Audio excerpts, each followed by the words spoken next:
Welcome to Point Blank, brought to you by Fitz Roofing. I'm Brandon Strange of Sports Map Houston. I am joined, as always, by ESPN 97.5 and 92.5's Joel Blank. Joel, welcome in. If you're watching this channel for the first time and you have not done it already, please hit subscribe. Last week, two big events rocked the city of Houston. One, I got married. Two, congratulations. Thank you, appreciate it. Two is Tad Brown announced that he is stepping down as CEO of the Rockets. Now, neither one of those events actually rocked the city, but they're notable. And it's hard, in the case of the Rockets, to not notice a trend that's happening. Mike D'Antoni couldn't wait until he was off the plane home from the bubble to quit. Quickly thereafter, Daryl Morey quit. Russ demanded a trade. Harden demanded a trade. Now Tad's stepping down, or at least announcing that he's stepping down. I've also heard that there are several executive level positions open.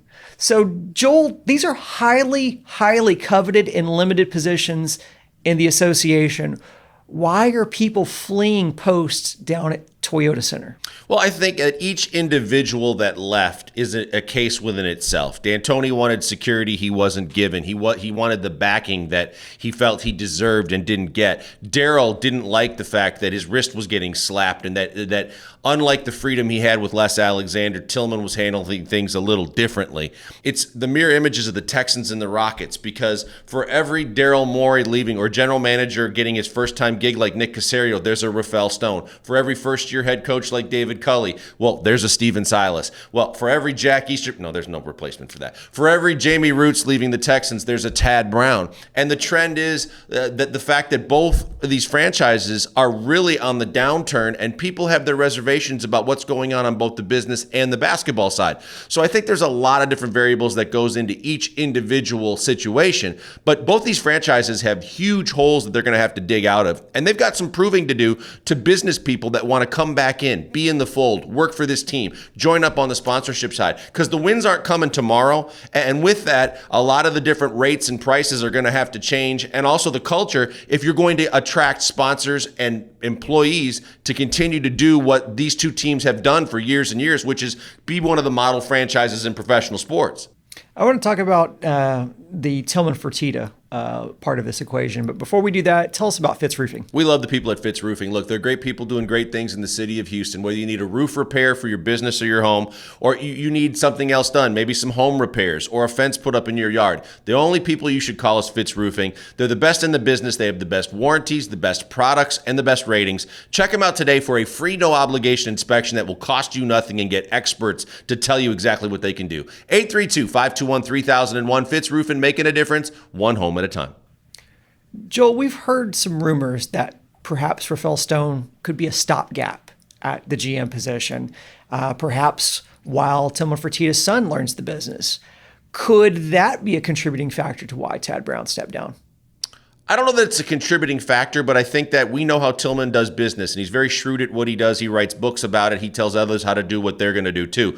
There's just some disconnects for me, Brandon, that has me a little concerned. When Rafael Stone does a press conference, it says the owner's absolutely not involved in anything that I do. And if he is, then you got the wrong guy, because I won't be just a mouthpiece in getting a job. Well, that would be something if you were Bill Belichick and you had a resume to back it up. If you're a first-time general manager, that's a pretty bodacious statement coming from a guy that doesn't have the resume to back it up and is saying it to a guy that has written a book that says shut up and listen. I don't think that means that there's no communication between ownership and an open checkbook and how he determines he's going to run the personnel department in basketball. I think Tillman's going to run it in the family, and if Patrick seems to have more of an interest on basketball side than on the business side, I think Rafael should be looking over his shoulder, because I don't think that anything he's done has wowed Tillman enough to say, hey, I'm going to keep this guy long term. And his grandiose plan of don't grade me until 2030 on the Harden trade, it's all fun and games if you think that way, but I don't think any business is going to think that way. And if they're grooming someone within their own family to possibly take over, you don't have 7 or 8 years. You've got a quick time and turnaround time and timeline where you better get things right, or they're going to find somebody else. And it looks like they might already have that person ready to go. I went down the hallway to the corner and asked David Gow if I could get on that Don't Judge Me Till 2030 plan. He said no, interestingly enough. Towards the end of the 2000s, the Astros had lost a lot of their big stars. They were no longer competitive and they needed a rebuild. But instead, then owner Drayton McLane started scaling back budget. And one of the things that he famously or infamously did was to gut the scouting department, which is not what you want to do with a team that's trying to rebuild. So my question is this: with so many unfilled positions within the Rockets, are you concerned that scaling back and all this emphasis on scaling back expenditures could possibly hurt the team's ability to rebuild itself as an organization like McLean's Astros? No question. With Tad leaving, the CEO position is open. They never replaced their chief financial officer when he unfortunately passed away.